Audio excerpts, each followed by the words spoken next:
हाय दोस्तों, welcome to my channel electrical supervision. आज हम बात करेंगे पावर सिस्टम के बारे में। पावर सिस्टम के चार भाग होते हैं।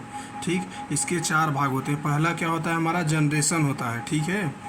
और दूसरा हमारा जो होता है ट्रांसमिशन होता है। तीसरा हमारा डिस्ट्रीब्यूशन होता है। चौथा यूटिलाइजेशन, यानी कि जिसका हम उपयोग करते हैं, जैसे पंखा चलाने में, मोटर चलाने में, बिजली मतलब बल्ब, विद्युत बल्ब बारने में, ठीक है। ट्रांसमिशन जो होता है हमारा ओवरहेड ट्रांसमिशन होता है, ठीक है।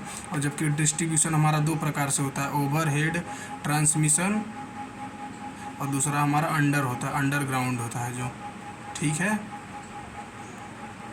और यहाँ पे जनरेशन चार प्रकार से कर सकते हैं, जैसे डीजल पावर प्लांट हो गया, हमारा थर्मल पावर प्लांट हो गया, न्यूक्लियर पावर प्लांट हो गया, हाइड्रो पावर प्लांट हो गया, या तो हमारा सोलर पावर प्लांट से भी कर सकते हैं, उसके बाद टिंडल से भी कर सकते हैं। इसके बाद अब विंड पावर प्लांट, जिसे हम पवन चक्की वक्की होता है उससे कर सकते हैं, ठीक।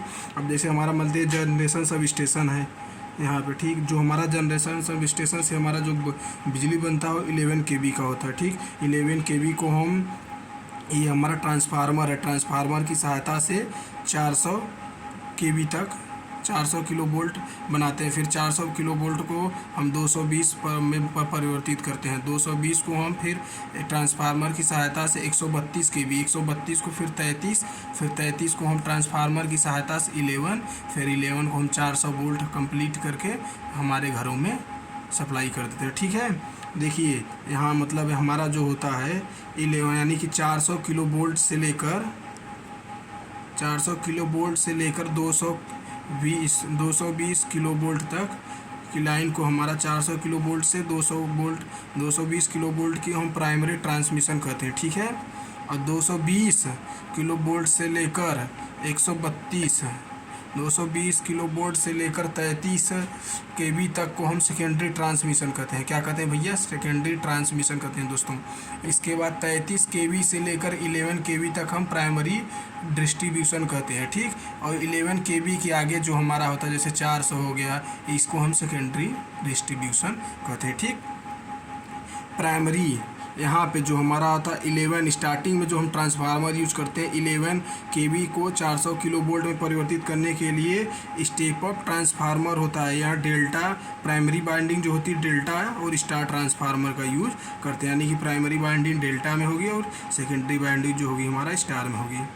और दूसरा क्या हो जाता है, यहाँ पे जो हमारा 400 से 220 किलो वोल्ट में परिवर्तित करने के लिए 315 MVA का step down auto transformer use करते हैं। यहाँ पे क्या करते हैं, 220 से 132 के लिए हम क्या करते हैं भैया, स्टेप डाउन 100 MVA या 160 MVA का ऑटो ट्रांसफार्मर यूज करते हैं। जबकि हम 132/33 किलो में step down 2 binding transformer star का यूज़ करते हैं। जैसे कि हम मान लीजिए 20 MVA का यूज़ कर सकते हैं, 40 MVA का या 63 MVA का यूज़ करते हैं। और यहाँ पे 33/11 kV, यानी कि जो हमारा सब स्टेशन होता है नॉर्मली, जहाँ से हमें बिजली प्राप्त होती है, स्टेप डाउन होता है। 2 बाइंडिंग ट्रांसफार्मर होता है, यानी कि 3.5 MVA का होता है, 5 MVA का होता है या 8 MVA का। ये हमारा क्या होता है, स्टार होता है।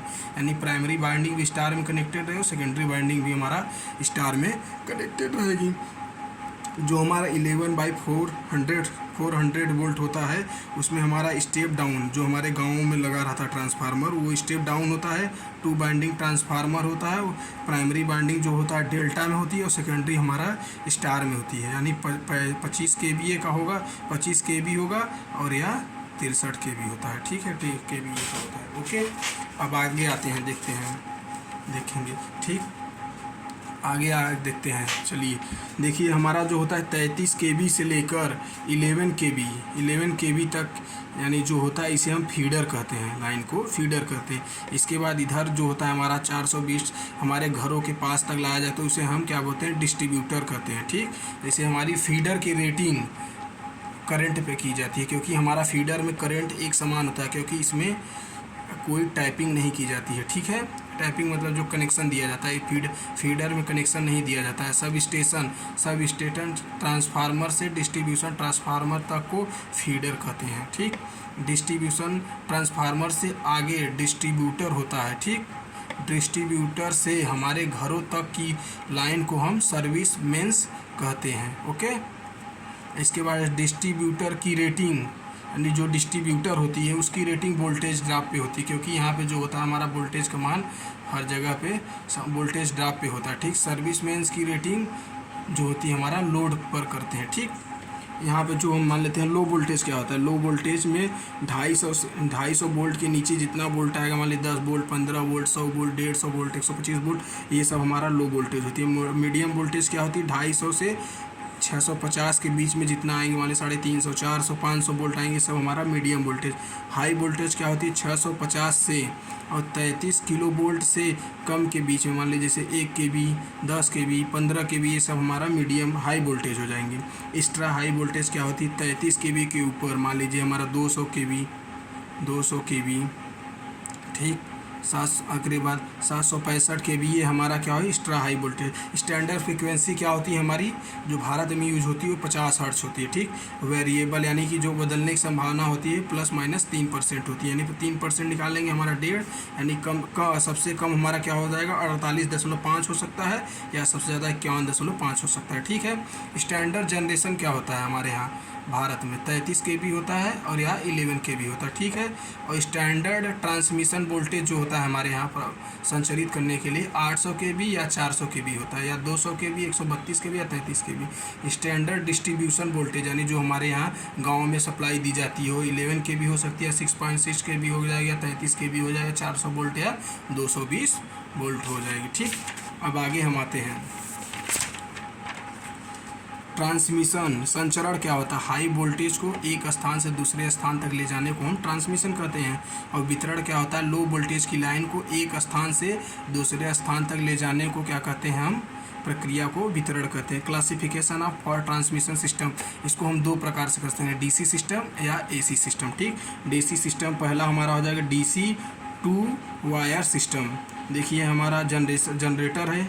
ठीक, यहाँ से हमारा करंट आई जा रहा है, फिर इधर से आई जा रहा है, जो हमारा मैक्सिमम वोल्टेज हो जाएगा Vm हो जाएगा, और जो हमारा ए है वो कंडक्टर का एरिया है। ठीक, और यहाँ पे DC 2 वायर मिड MPE का मतलब होता है मिड पॉइंट अर्थ है। यहाँ पे देखिए मिड पॉइंट ग्राउंड हो गया है, यहाँ पे मान लीजिए जनरेटर हो गया, इसका जो Vm होगा और इसका जो Vm होगा दोनों आपस में जुड़ जाएंगे, यानी कि 2 Vm हो जाएगा जहाँ पर, और ये हमारा क्या हो जाएगा कंडक्टर का क्रॉस सेक्शनल एरिया, और ये हमारा I हो जाएगा, यानी कि जो मैक्सिमम पावर होगी वो 2 Vm हो जाएगी, मैक्स पावर होगी। ठीक है, या मैक्स वोल्टेज है ये, मैक्स वोल्टेज। ऐसे इसमें 3 में जैसे मान लेते 3 वायर का यूज करते हैं, जो हमारा ये न्यूट्रल वायर होगा, इसका जो क्रॉस सेक्शनल एरिया हो जाएगा A/2 हो जाएगा, यानी कि जो फेज वायर होगा उसका आधा हो जाएगा। ठीक, इसमें भी हमको मैक्सिमम 2 Vm प्राप्त होती है। ठीक, अब आगे देखते हैं एसी सिस्टम।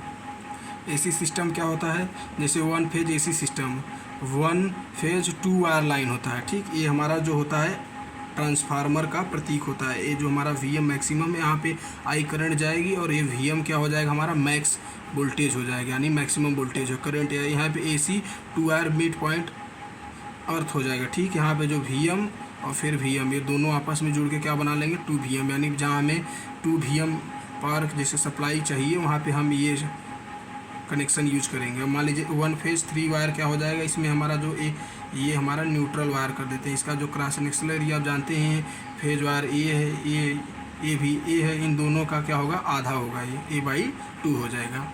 ऐसे हमारा 2 फेज 4 वायर, यहाँ पे देखिए ऐसे यूज कर लेते हैं, इस वाले जो मिड पॉइंट होगा, इसका मीटिंग पॉइंट होगा, उसको हम ग्राउंड कर देते हैं। ठीक है, और जो इसका 2 Vm, ये भी हमारा 2 Vm हो जाएगा।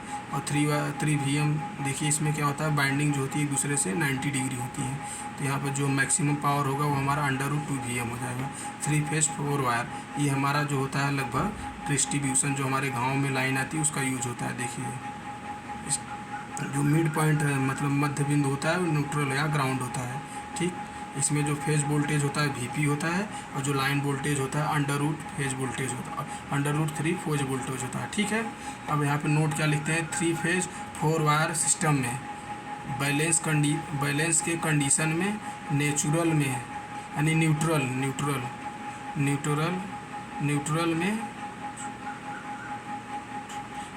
में करंट 0 होगी। ठीक, न्यूट्रल वायर का अनुप्रस्थ काट का क्षेत्रफल फेज वायर का आधा होता है। ठीक है, इतना ही, थैंक यू।